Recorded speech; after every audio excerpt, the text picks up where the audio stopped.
responsable de la partie client chez Predict, donc anciennement cofondateur de la startup d'Emersio. Adrien, je te laisse te présenter.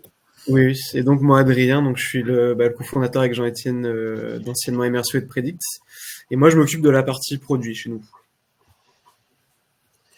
Et donc moi c'est Mathis, donc je suis tout récemment, tout fraîchement diplômé d'expertise comptable, et je suis consultant pour Predict, pour accompagner un petit peu tous les contours de Predict dans les usages chez les experts comptables. Et Alexandre, je te laisse te présenter également. Oui, merci Jean-Étienne. Je suis Alexandre Lanotte, je suis ingénieur commercial pour MyUnisoft. Je suis basé dans les Hauts-de-France et j'accompagne la profession comptable depuis 10 ans maintenant dans sa digitalisation. Donc, au programme de ce webinaire, donc l'objectif, ça va être de faire un webinaire d'à peu près 45 minutes. On va se laisser un temps à la fin du webinaire, bien sûr, pour répondre à vos questions.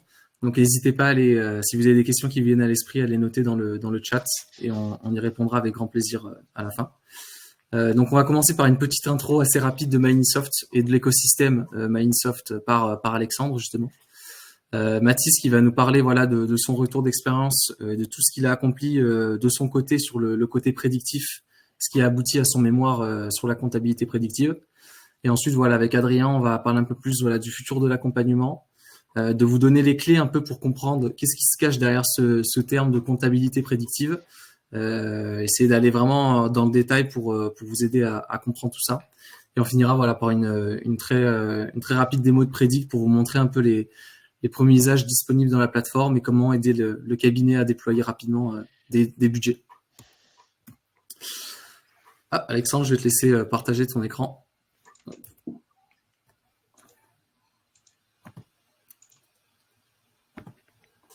Merci Jean-Étienne. Allez, donc je vous fais une rapide présentation, un petit rappel sur MyUnisoft. Un petit focus sur la genèse, c'est important de rappeler qui est MyUnisoft, l'éditeur. Donc à la création de MyUnisoft, qui remonte à peu près 6 ans maintenant, donc elle était à l'initiative de Régis Samuel qui est cofondateur et qui lui-même est expert comptable, qui s'est associé donc avec Cyril Mandrilli, et l'objectif était en partant d'une page blanche de définir en fait la solution de production comptable en cabinet, solution qui serait contemporaine et vraiment tournée vers les enjeux de demain.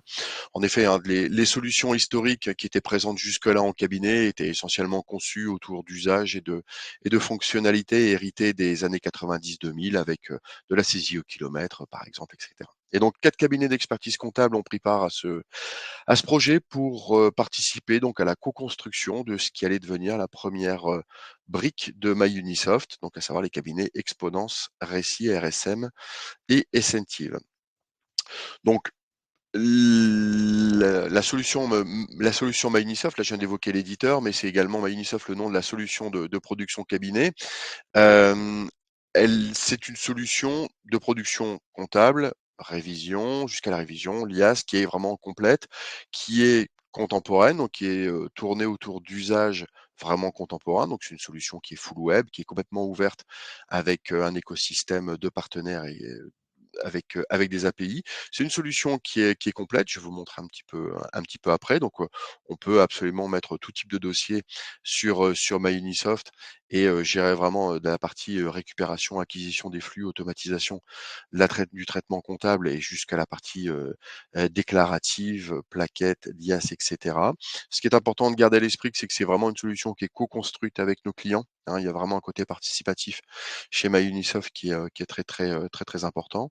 Et c'est une solution vraiment qui est orientée vers les enjeux et les besoins des cabinets de demain, donc qui vont être de la gestion de flux, de la gestion de workflow d'événements, de l'analyse de la donnée, de la data.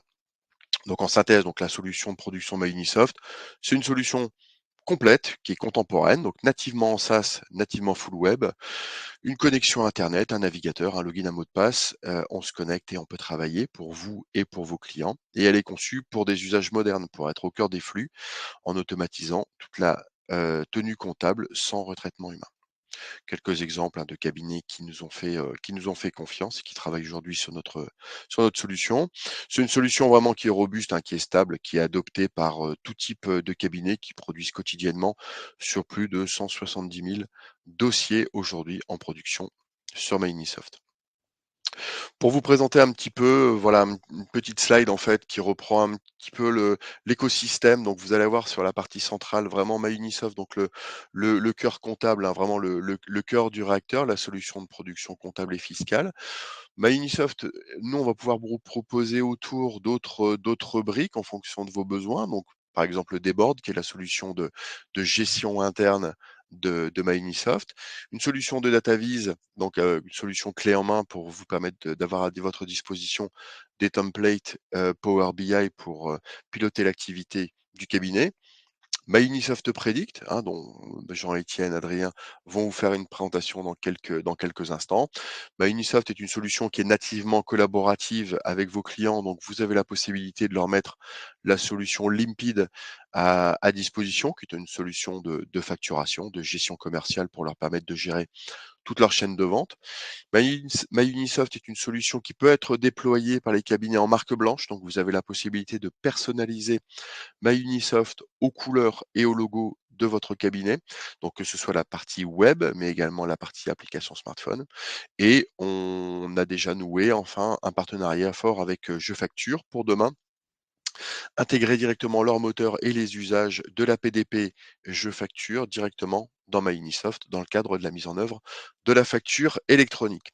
Sur cette slide, vous allez retrouver sur la partie gauche toute une liste, des exemples de partenaires avec qui nous sommes connectés, donc des éditeurs qui sont peut-être actuellement déjà utilisés dans vos cabinets et pour lesquels on a mis en place des partenariats, des interconnexions, par exemple avec des API pour faciliter l'échange des données. Et sur la partie droite, en rouge, vous allez trouver également tout un écosystème de partenaires qui là pourraient plus facilement être mis en place ou déjà utilisés chez vos clients. Donc des solutions, des logiciels de caisse, des solutions de gestion commerciale, de pré-compta et pour lesquels nous sommes également connectés via des API.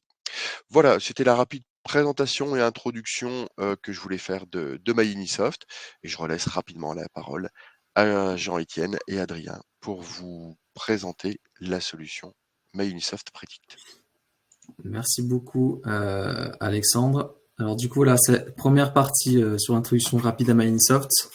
Deuxième partie, voilà, on trouvait ça intéressant pour donner un peu de valeur à tout ce qu'on va dire et surtout sur le côté comptabilité prédictive. Une intervention de Mathis, expert comptable, sur tout le chemin qu'il a parcouru lui-même à partir de la donnée comptable et aller vers la comptabilité prédictive. Donc voilà, on trouvait ce retour d'expérience assez intéressant. Donc vas-y, Mathis, je te laisse la main. Merci. Donc oui, moi, mon mémoire deck, il s'est orienté sur la compta prédictive, où j'ai moi-même réalisé des algorithmes d'IA. Donc, je viens d'un cabinet assez classique, avec un portefeuille assez classique. Et pendant plusieurs années, j'ai accompagné les clients du démarrage jusqu'à leur présentation du bilan, jusqu'à l'accompagnement dans leur prise de décision. Et donc, mon mémoire, il est né sur la base d'un double constat. Le premier constat, c'est d'abord, j'ai vraiment remarqué, et je pense que vous l'aurez tous remarqué, que le chef d'entreprise aujourd'hui, il a un vrai besoin d'accompagnement dans le pilotage. Comment j'ai remarqué ça, c'est quand on fait les présentations de bilan, généralement, c'est l'heure dans laquelle on retrouve son client. 20% du temps, on va discuter des données du passé, on va discuter de son bilan. 80% du temps restant, on va plutôt discuter de ses objectifs, de ses projets, de ses nouveaux projets, de quelles actions il va mettre en place pour croître. Et donc en fait, on se retrouve avec des questions du type comment bénéficier, quel bénéfice je vais faire cette année, quelle trésorerie disponible je vais avoir l'année prochaine pour pouvoir la réinvestir dans les nouveaux projets. Si j'embauche 2 personnes, quel impact ça va avoir sur mes comptes? Est-ce que je peux augmenter mon budget marketing? Tout ce type de questions-là, où en fait, nous, en tant qu'expert comptable, on se retrouve un peu, quand on a les comptes N-1, on se retrouve un peu sans outils, sans rien, pour pouvoir aller juger et chiffrer l'impact de toutes ces prises de décision.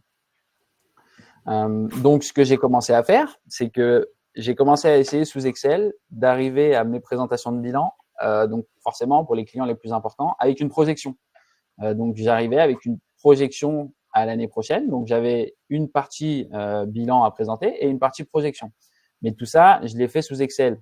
Et donc, ce qui m'amène au deuxième constat, qui en fait, c'est hyper long à faire et c'est impossible d'industrialiser. Vous imaginez, il faut aller dans chaque compte pour pouvoir le projeter avec des techniques humaines, c'est-à-dire on va essayer de faire des moyennes, on va essayer d'aller voir quelques saisonnalités, mais à l'œil nu, c'est assez complexe. Et donc, je me suis dit, comme j'ai quelques petites appétences pour le codage et que j'étais très intéressé par l'IA, je me suis formé et j'ai essayé d'aller construire des algorithmes prédictifs. Donc, j'ai passé des heures et des heures à coder et pour ensuite réussir à projeter du chiffre d'affaires et à reconstituer un budget. Donc, on arriverait pendant une présentation de bilan avec un budget qui est une première base de budget sur laquelle discuter avec son client pour ses nouveaux projets.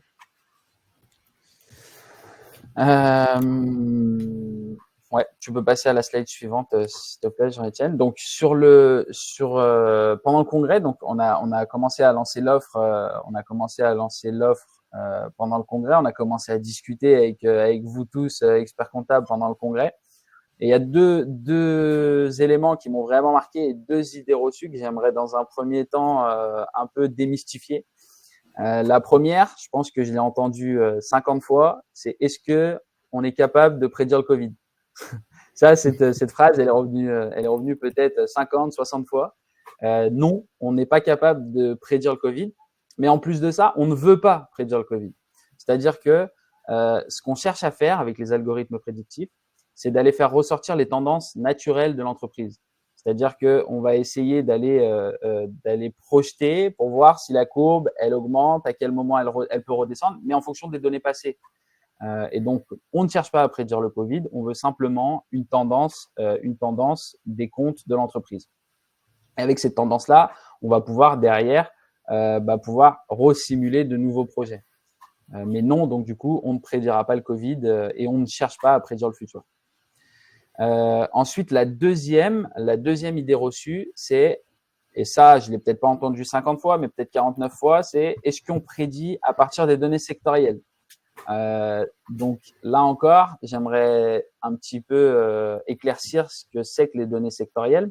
Aujourd'hui, il y a plein d'outils sur des données sectorielles. Déjà, la première problématique, c'est que les outils sur les données sectorielles, elles sont basées sur des données qui datent de plusieurs années. Donc, par exemple, là, on est en 2024. Si je veux du sectoriel, le meilleur que je peux avoir, c'est sur du 2023.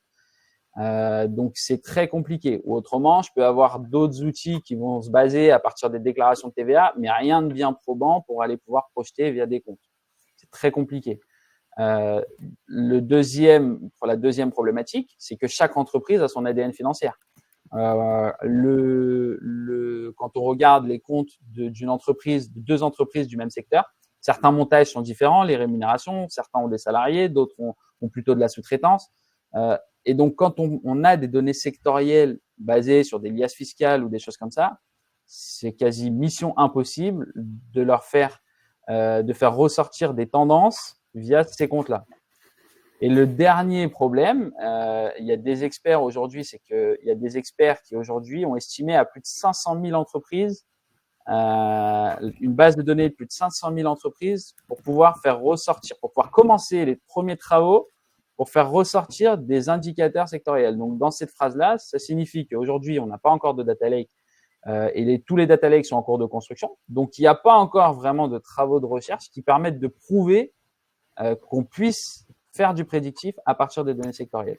Donc voilà, c'était les deux grandes idées. On prédit pas le futur, on prédit pas à partir des données sectorielles, on prédit vraiment à partir des comptes de l'entreprise. Et donc pour finir mon petit retour d'expérience, j'aimerais donner les grands objectifs de la compta prédictive.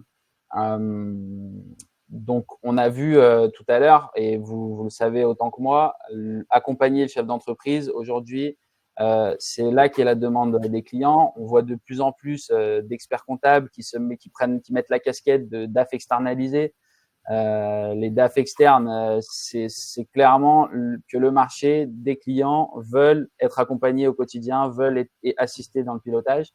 Donc qu'on soit expert comptable ou DAF externe, l'objectif, c'est d'être là pour son client, pour l'assister dans le pilotage.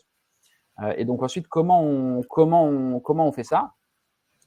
Déjà, aujourd'hui, quand on veut mettre en place des tableaux de bord pour assister dans le pilotage, est-ce que l'ensemble de vos clients ont un budget? Est-ce que l'ensemble de vos clients prévoit un budget? Je pense pas que ce soit la majorité. Dans la majorité des portefeuilles de cabinet, un budget n'est pas réalisé par les clients, un budget n'est pas réalisé par les experts comptables parce que c'est trop fastidieux, trop coûteux. Donc, l'objectif de l'IA, c'est de venir sortir un budget flash, un premier budget flash, sur laquelle derrière, on va pouvoir aller soit l'ajuster en fonction des nouveaux projets, et ensuite venir proposer un tableau de bord pour visualiser les écarts. Le deuxième intérêt, c'est de venir simuler de manière assez rapide tous les projets et tous les impacts sur ces projets-là, du type je veux embaucher 2 commerciaux, qu'est-ce que ça me génère en plus, je veux chiffrer rapidement une augmentation du budget marketing, quel va avoir l'impact sur mes comptes. J'ai une augmentation du chiffre d'affaires, quel impact ça va avoir sur mon BFR. Voilà l'objectif. Et enfin, le dernier objectif et le dernier intérêt, c'est d'avoir des actions correctives sur les comptes l'année N et non pas constater une fois le bilan passé, de se dire bon bah voilà, on a une baisse de chiffre d'affaires, baisse de marge, donc du coup telle perte ou augmentation, tel impact sur l'imposition.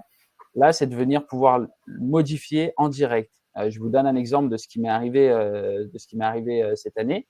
J'ai eu un client qui avait un carnet de commandes qui diminuait. Les projections, comme on se basait sur ce qui avait été réalisé les années précédentes à un moment donné, les projections nous permettent d'estimer qu'en fin d'année, on allait avoir un chiffre d'affaires qui allait être en baisse. Et donc, du coup, le client, c'était pas une option pour lui de réduire son chiffre d'affaires et d'être en perte. C'était pas une option pour lui cette année-là. Donc, on a fait en sorte d'optimiser sa marge. Donc, l'objectif, ce qu'on pouvait jouer, c'était la marge. C'était une personne qui faisait de l'import. Donc, on a tout fait pour voir comment on pouvait améliorer cette marge-là. Et donc, on a vu qu'on pouvait aller sur sa partie transport, optimiser ses coûts du transport et vraiment faire des gains significatifs de marge. Résultat des comptes, à la fin de son exercice, bilan au 30 juin. À la fin de son exercice, on a commencé à regarder ça autour du mois de décembre.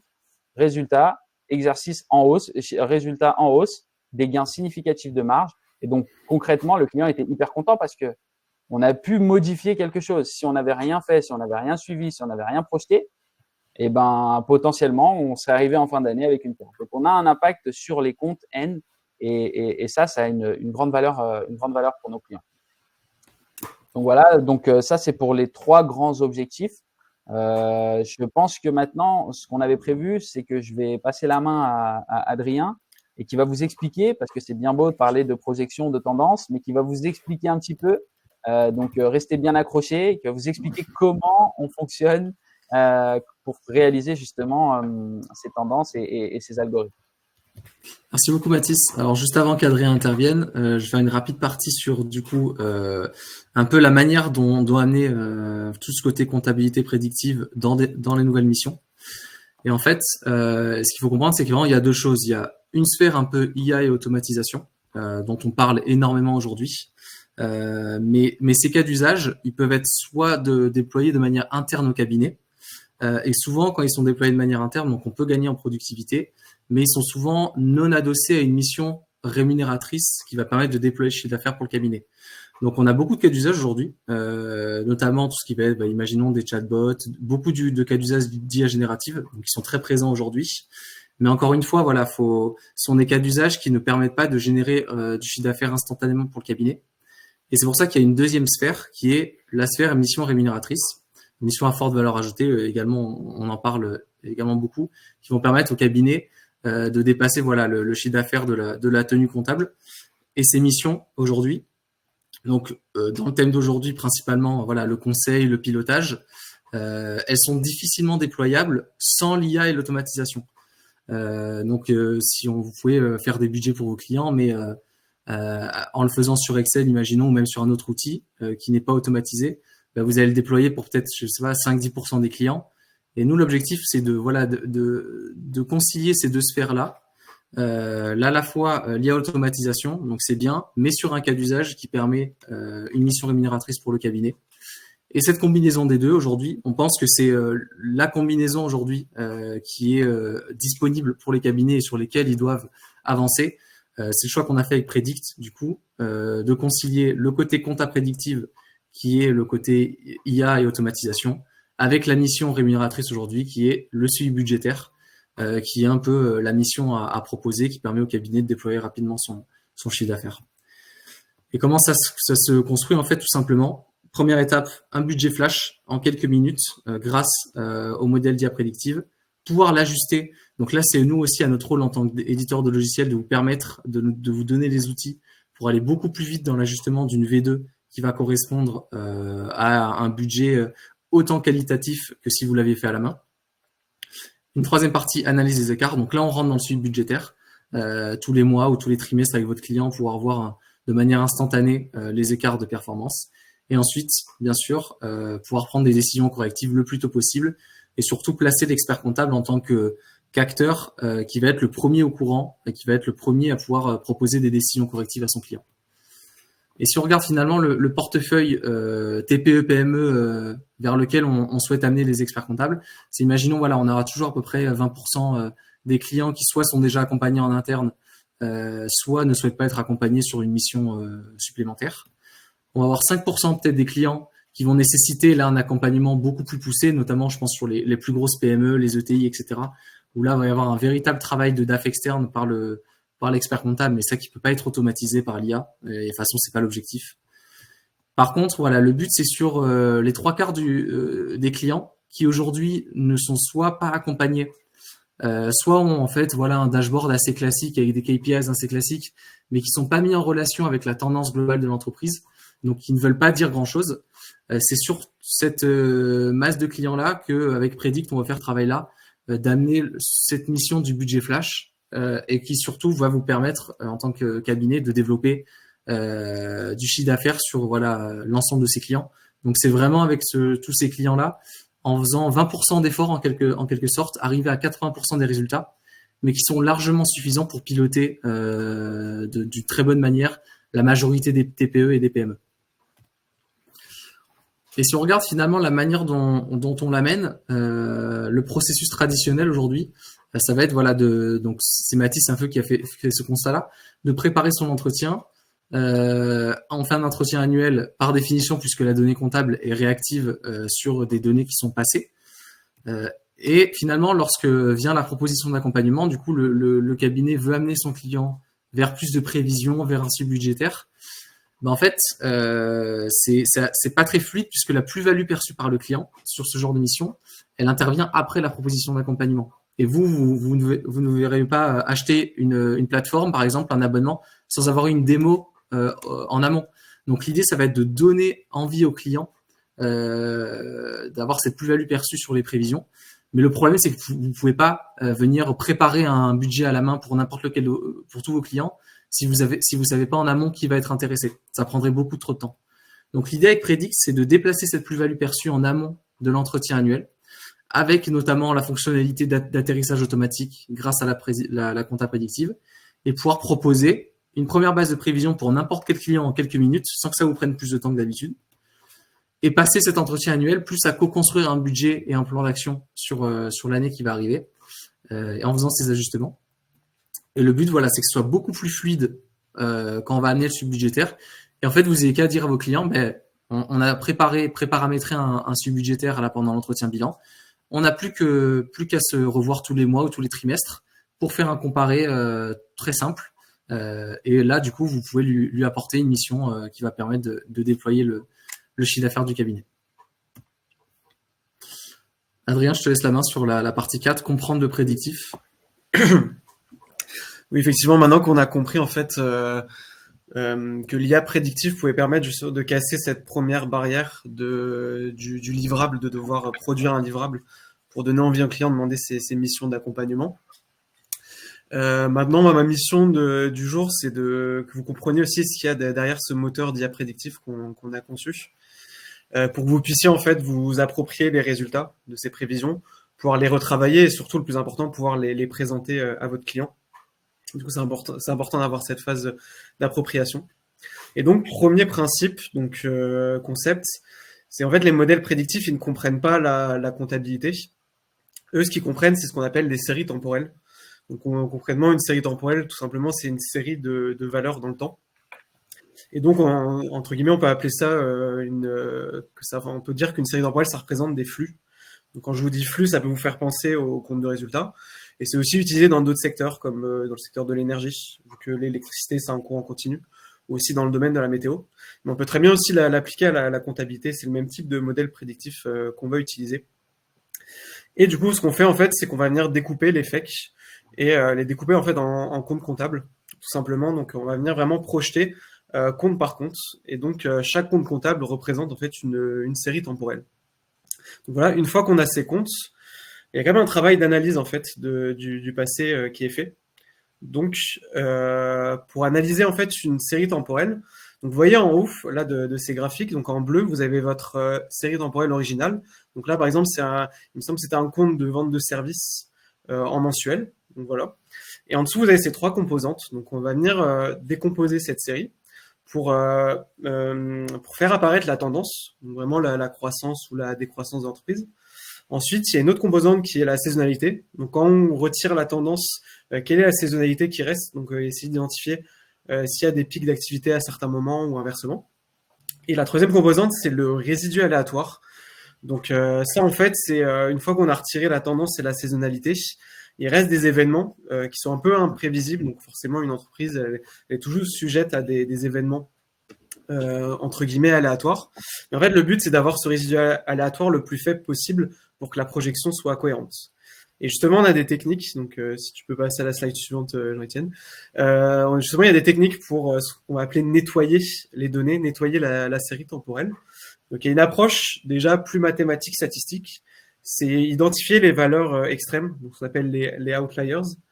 Donc, par exemple, avec la méthode Descartes, donc vous pouvez voir ici sur le graphique du haut les valeurs avec des points rouges qui sont considérées comme extrêmes. Donc, ça peut par exemple être utile au moment du Covid. Voilà, s'il y avait justement des passages à zéro. Et en fait, on va venir les corriger, par exemple, appliquer la médiane de période précédente ou des moyennes mobiles. Et vous voyez sur le graphique du dessous, en fait, la série temporelle corrigée. Et du coup, ce qui est bien, en fait, c'est que ça donne une évolution un peu plus cohérente. Justement, on en revient à la tendance naturelle qu'évoquait Mathis. Ça peut donner un historique plus cohérent au modèle pour que les projections reflètent vraiment une tendance naturelle, qu'elle n'essaie pas de reproduire des pics anormalement hauts ou bas. Donc en fait, une fois qu'on a fait tout ce travail de préparer nos comptes comptables pour qu'ils soient projetés, ensuite, il y a différentes méthodes qu'on peut utiliser. Ça va des méthodes assez simplistes comme les algorithmes statistiques jusqu'aux modèles d'IA qui sont beaucoup plus complexes. Et je vais essayer de vous expliquer un peu les différents modèles qu'on utilise et surtout en fait à quel poste de leur opérationnel on les utilise. Donc première partie, donc les algorithmes statistiques. Donc on a vraiment l'algorithme de base, les régressions linéaires que vous connaissez tous, qu'on a même vu au collège. Donc c'est vraiment tirer un trait par rapport à la tendance de l'entreprise. Et sinon, il y a des modèles plus sophistiqués aussi statistiques qui existent depuis maintenant des dizaines d'années, notamment Arima, Sarima. Si ça peut peut-être parler à certains d'entre vous, en fait, ces modèles viennent prendre en compte, au-delà de la régression linéaire, aussi une partie moyenne mobile et ça vient analyser en fait la saisonnalité passée de l'entreprise. Et du coup, on peut voir sur le graphique du bas que déjà ce type de modèle permettent de prendre en compte justement si le compte comptable connaît des variations, de prendre en compte ces variations pour reproduire un semblant de saisonnalité. Et donc, en fait, ces algorithmes, ils sont plus adaptés pour projeter tout ce qui va être charge fixe, mettons des loyers. Par exemple, une régression linéaire, en fait, c'est très rapide à exécuter. Donc voilà, pour des loyers, ça va être parfait. Et en fait, s'il y a une certaine saisonnalité, même par exemple dans les salaires, voilà, on va pouvoir appliquer des algorithmes statistiques un peu plus sophistiqués qui permettent justement, par exemple, pour un restaurateur, de venir reproduire la hausse de masse salariale pendant l'été quand il recrute des CDD, par exemple. Et donc ensuite, si on veut parler d'IA, donc en fait, quand on va parler de modèle d'IA, on parle surtout de réseau de neurones. Donc j'ai essayé de vous expliquer assez simplement comment ça fonctionne. Donc, en fait, on parle de réseau de neurones, effectivement. Ces modèles d'IA, en fait, ils ont des milliers de ce qu'on va appeler des nœuds. Donc, c'est ce qu'on va appeler des neurones qui communiquent entre eux. C'était inspiré un peu du fonctionnement du cerveau humain. Donc, en fait, chaque neurone a un paramètre. Et en fait, ils communiquent entre eux. Donc en fait, en entrée, par exemple, on va lui donner le chiffre d'affaires d'avril 2023. Et ensuite, tous les neurones vont communiquer. Et en sortie, on va avoir la valeur de sortie, ça va être la projection. Et en fait, ce que fait le modèle, c'est qu'il va essayer de reproduire l'historique. Donc en fait, il va prendre par exemple janvier, février, mars 2023. Il va essayer de prédire avril 2023. En fait, il va faire ça sur tout l'historique. Et à la fin, il va comparer ses prévisions par rapport à l'historique réel. Et il va venir ajuster ses paramètres et recommencer une nouvelle fois. Et c'est ce qu'on appelle, ce que vous voyez ici, le nombre d'époques. Donc, c'est son nombre de phases d'entraînement. Et du coup, il va repasser, il va essayer de reproduire l'historique. Et en fait, vous voyez que s'il y a un nombre d'entraînements trop faible, comme sur le graphique du haut, il se sera sous-entraîné, donc ce qu'on appelle l'underfitting. Et donc, la prévision va être assez plate.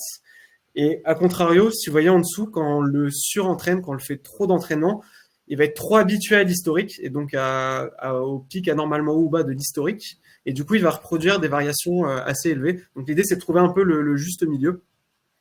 Et aussi, en fait, tout ça, ça consomme du temps et de la puissance de calcul. Donc, il faut vraiment ajuster cette méthode d'entraînement. Et voilà, en fait, c'est là où l'IA vient apporter un supplément. Voilà, ça peut venir comprendre des patterns un peu plus complexes dans l'historique. Et à la fin, en fait, c'est pour ça qu'on parle souvent un peu de boîte noire. C'est quand même assez compliqué à comprendre ce concept de neurones avec des paramètres.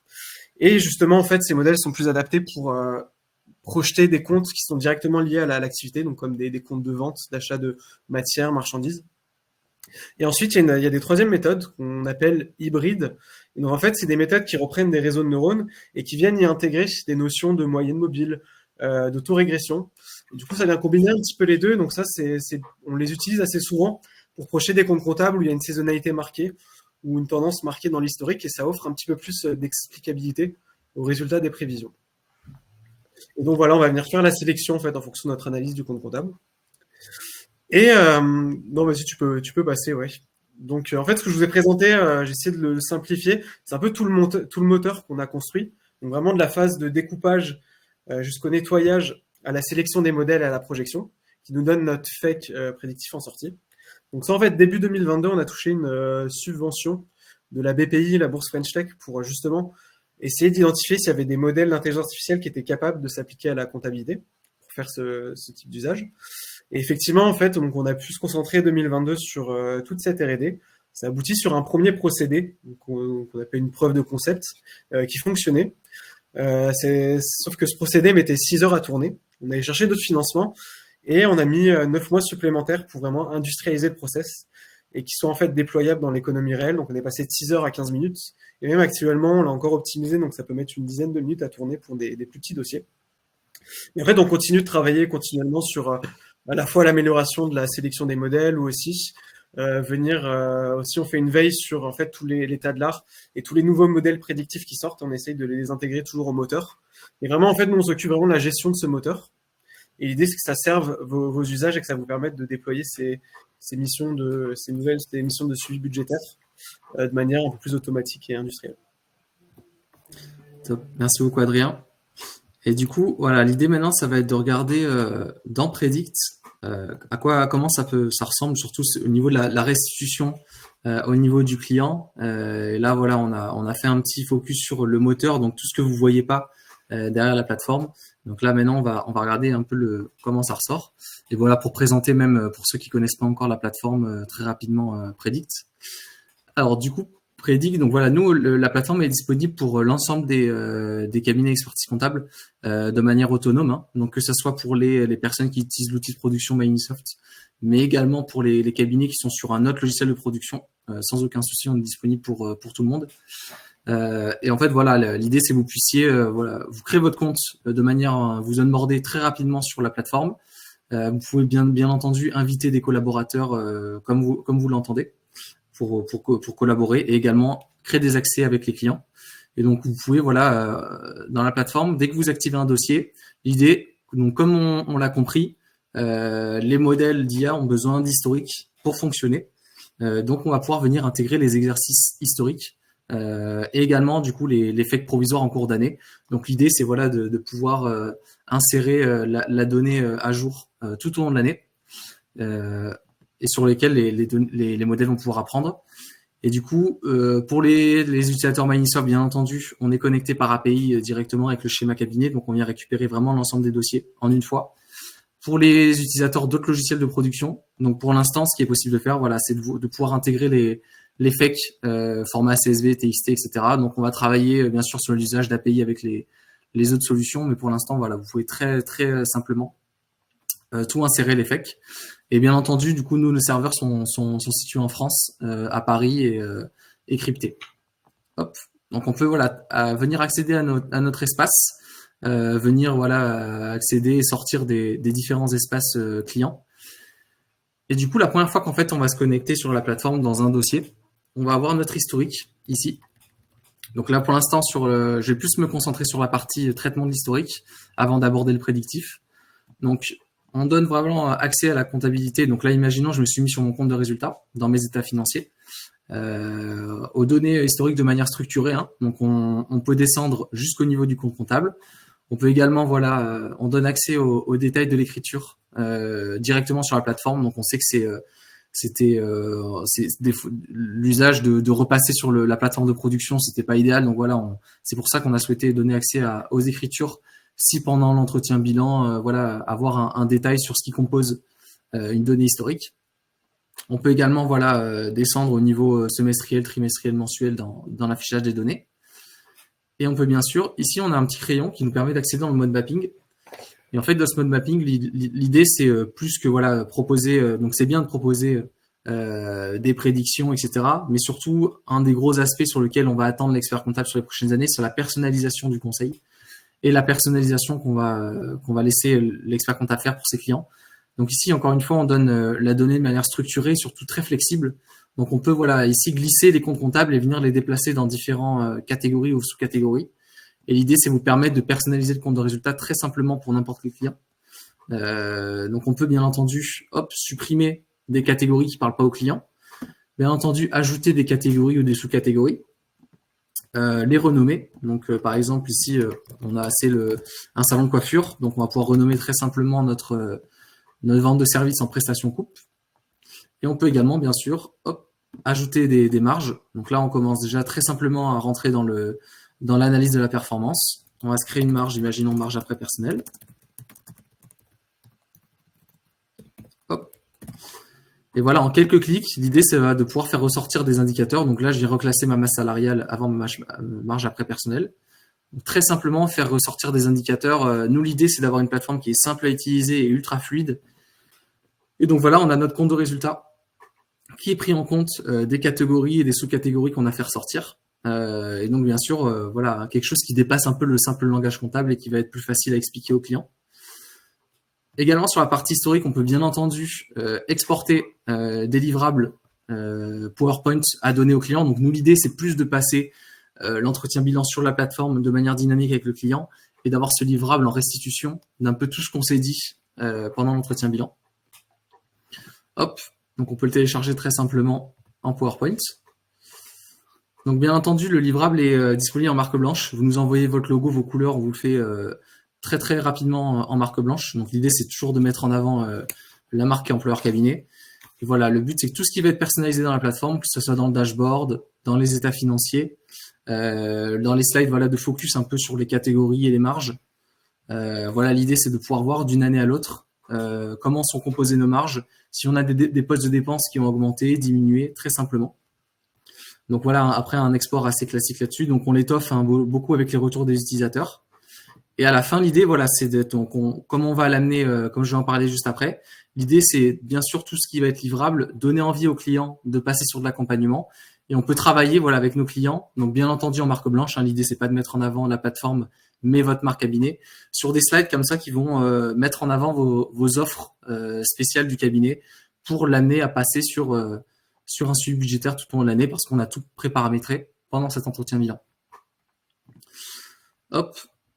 Donc maintenant sur la partie prédictive, donc tout l'intérêt de la plateforme, c'est d'ici on a un petit bouton projeté où en fait on va pouvoir lancer des prévisions et appeler nos modèles prédictifs.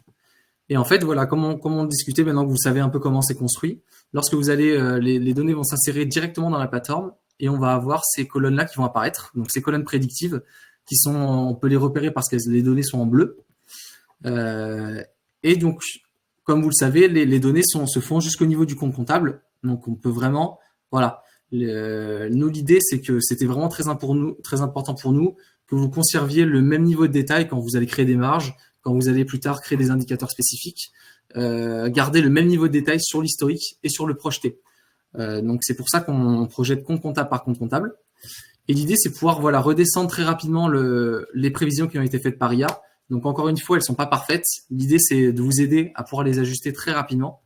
Donc, un usage qu'on peut faire, c'est également se mettre ici en pourcentage de chiffre d'affaires et venir observer la cohérence de nos comptes comptables en common size, ce qui permet de voir en fait si les projections ont été faites de manière cohérente. Donc là, voilà, on voit que par exemple sur ce compte comptable, ça reste à peu près à 3%, donc on sait que c'est à peu près cohérent.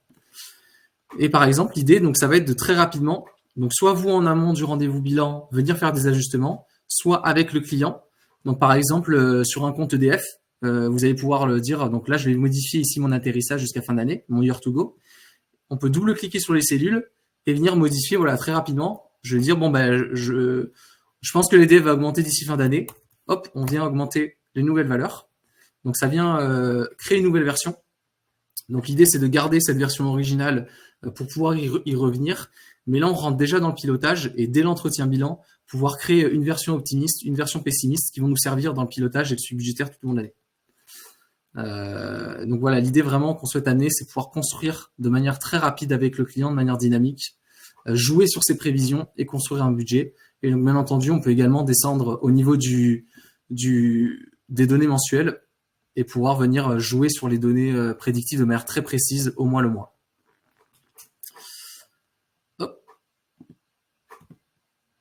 Donc voilà pour ce petit webinaire, cette première présentation de Predict, donc qui était très très simple. C'est pour ça qu'on vous encourage à réserver une démo de 30 minutes via le QR code qui est disponible. On pourra également, si vous le souhaitez, vous mettre le lien dans le chat. Et je crois Adrien va vous mettre le lien également pour pouvoir créer votre compte sur la plateforme.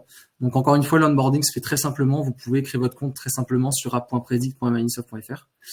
Et on peut se garder une dizaine de minutes, une quinzaine de minutes pour répondre à vos questions. Donc n'hésitez pas à les poser dans le chat.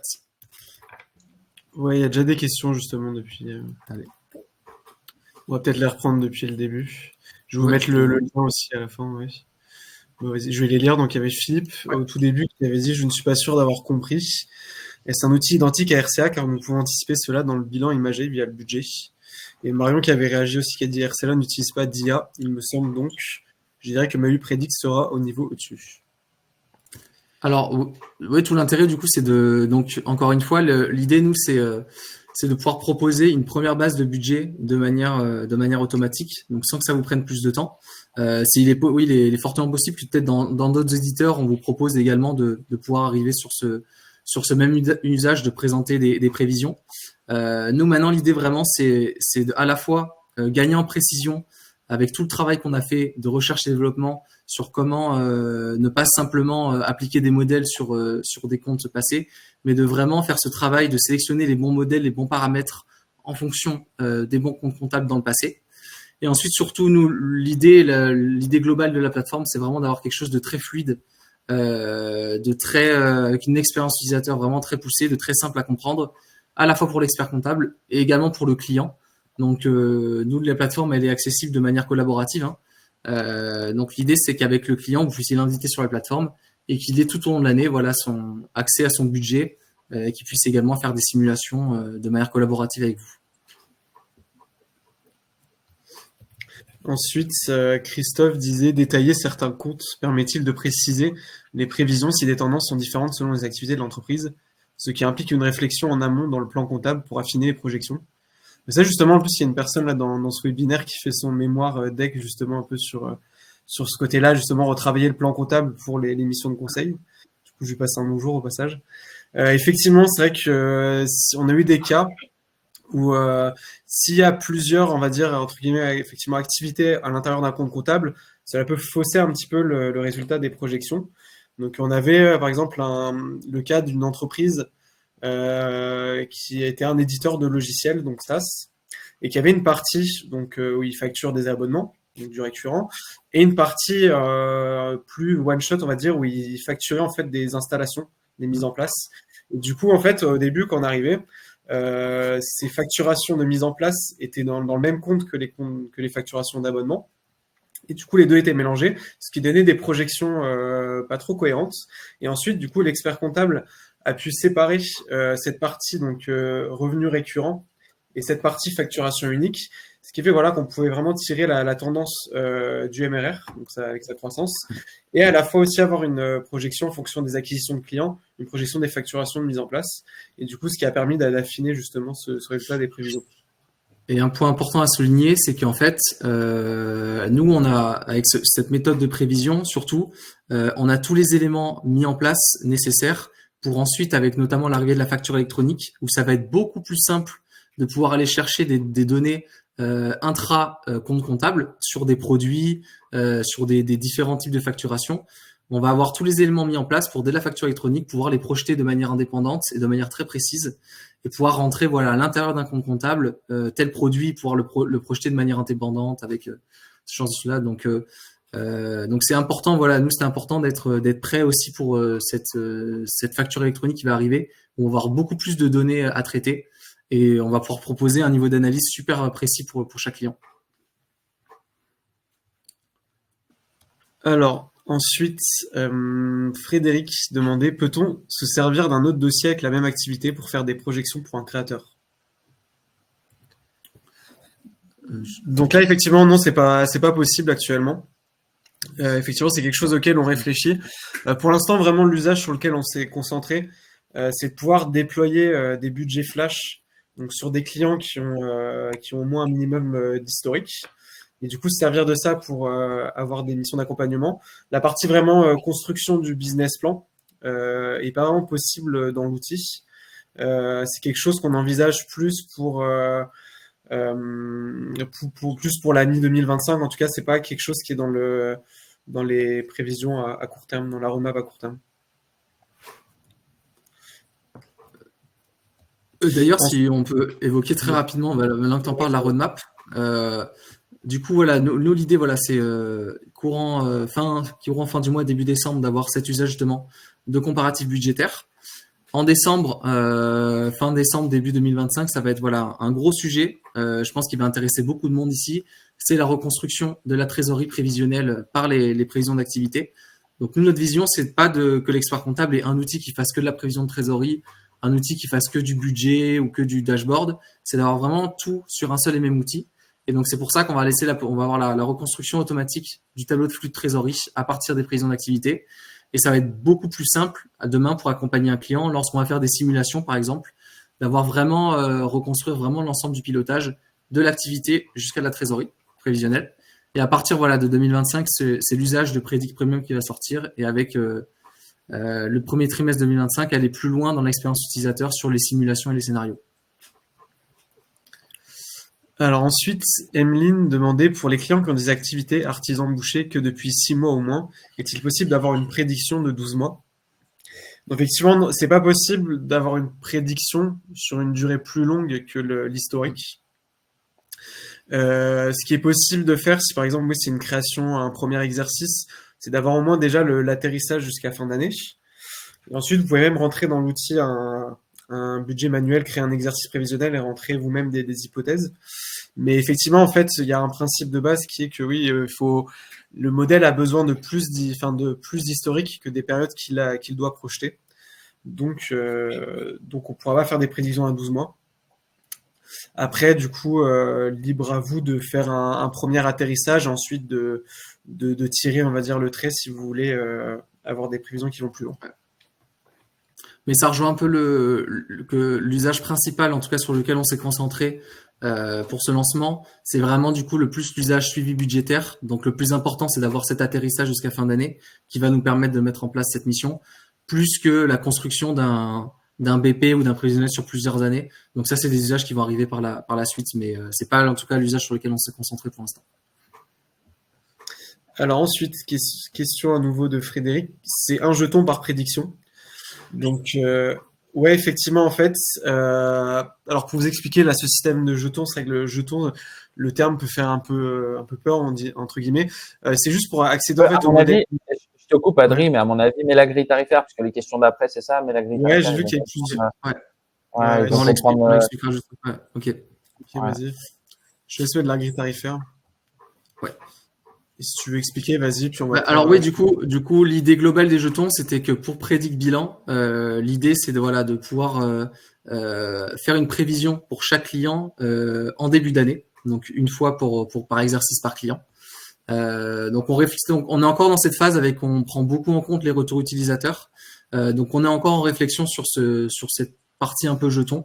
On se laisse je pense jusqu'à la fin d'année, début d'année prochaine pour mettre en place quelque chose. Mais l'idée globale, oui, c'est qu'on veut pas qu'en tant qu'utilisateur vous vous sentiez frustré de pouvoir faire qu'une fois des prévisions. Donc on est en train de réfléchir sur comment adapter les prévisions. Ouais, puis En tout après, cas, le business model. pas Ouais. vraiment, c'est pas vraiment plus limité. Enfin, vous pouvez ajuster en illimité les prévisions, ajuster les hypothèses en illimité. Vous créez des versions. Le système de jetons, ça vient juste le nombre de fois où vous pouvez faire appel en fait au modèle d'intelligence artificielle. Voilà, on réfléchit à un système pour que vous puissiez au moins utiliser tous les algorithmes statistiques un peu plus simples en illimité, pour Ouais. vraiment simuler, refaire des hypothèses un petit peu vous-même. Et le système de jetons, il est juste lié en fait à l'intelligence artificielle qui a un certain coût. C'est ça. Et donc sur le découpage des offres, donc nous l'idée c'est Predict Bilan d'avoir quelque chose d'accessible puisque c'est un outil qui va être supporté à la charge du cabinet. Vous n'allez pas refacturer un entretien bilan. Donc l'idée c'est de pouvoir déployer ça sur un maximum de clients. Donc voilà, on fonctionne par pack de dossiers. Donc le premier pack, voilà, c'est 10 dossiers. C'est un abonnement de 200 euros à l'année. Donc ça représente en équivalent dossier, ça représente moins de 2 euros par dossier par mois. Où là-dedans, du coup, vous avez toute la plateforme de manière collaborative aussi avec le client et tout au long de l'année. Du coup, même les clients, vous pouvez mettre à jour ces chiffres en fait tout au long de l'année avec la mise à jour de la comptabilité. Donc, on veut donner vraiment pas mal de valeur dans cette première offre.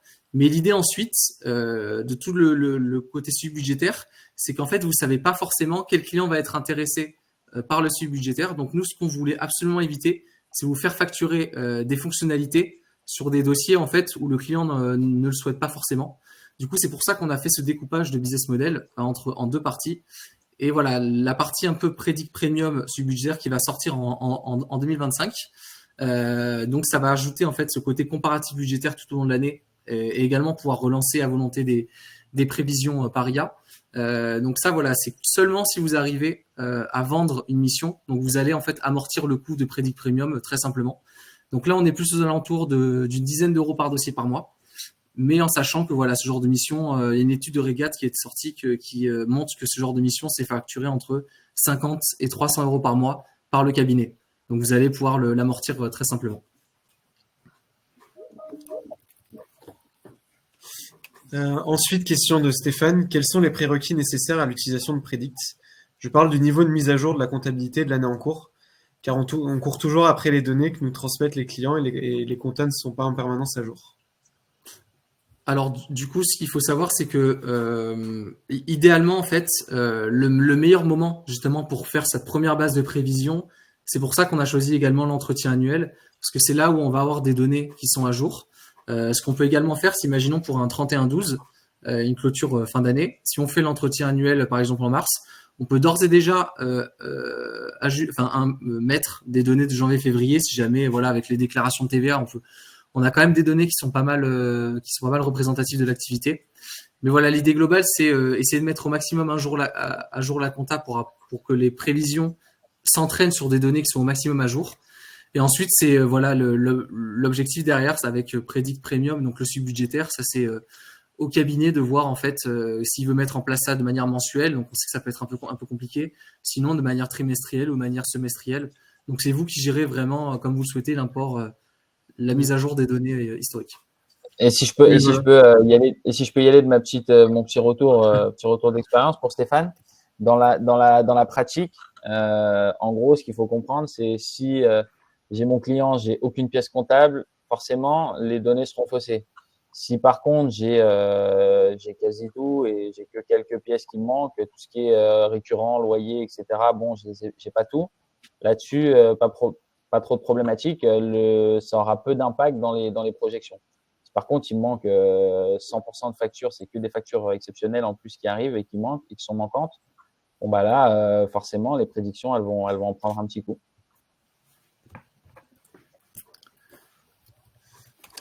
Ok, super. Il y avait une question aussi encore de Sébastien qui nous dit bonjour, juste une petite question sur la manipulation à apporter dans votre plateforme lorsqu'on sait qu'une charge subira une augmentation de prix dans le futur proche. Possibilité de l'affecter à tous les dossiers. Ah, c'est une bonne remarque. Pour l'instant, du coup, c'est pas possible d'affecter par exemple une charge. Par exemple, imaginons l'EDF va pouvoir dire c'est 5% sur tous les dossiers.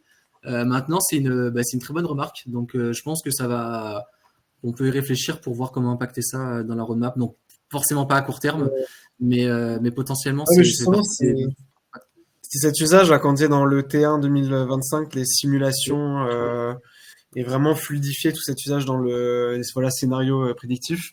C'est là-dedans effectivement qu'on va apporter toutes ces fonctionnalités qui vont vous permettre de gérer de manière beaucoup plus fluide ces prévisions et de vous adapter justement très rapidement en fonction aussi de ce que vous savez en fait de ce qui se passe au niveau macroéconomique.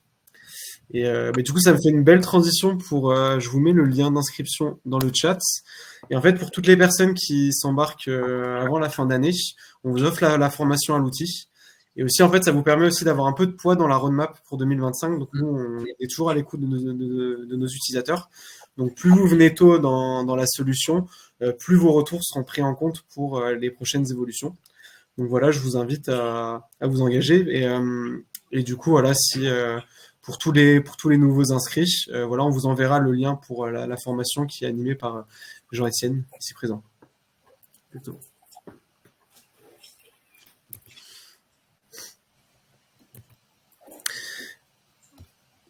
Voilà, on peut rester quelques minutes si vous avez d'autres questions. On a fait un bon petit tour déjà. Ouais. Merci. Merci déjà. Beaucoup, ouais. Vous avez été très nombreux, donc on est super contents. Beaucoup de belles choses à venir sur la plateforme. Donc on a la chance d'être une équipe très agile où justement, comme disait Adrien, on est énormément à l'écoute de nos utilisateurs. Même on passe beaucoup de temps à vous accompagner dans la prise en main. Et nous, ça nous permet de construire un outil qui respecte les cas d'usage et un peu les usages des experts comptables. En tout cas, c'est ce qu'on souhaite vraiment mettre en avant. Et du coup, j'aimerais aussi remercier Alexandre pour ta participation, bien sûr Mathis, l'expert comptable qui met beaucoup par rapport à son mémoire, du coup, qui nous a également beaucoup aidé et il nous a apporté cette vision expert comptable que nous, en tant qu'éditeurs, faut surtout pas perdre de vue. Donc voilà, j'aimerais remercier également Adrien. J'y veille. Allez, merci à tous. Merci beaucoup tout le monde. À tous, au revoir. Bon appétit à tous. Merci. À très bientôt. Au revoir. Merci.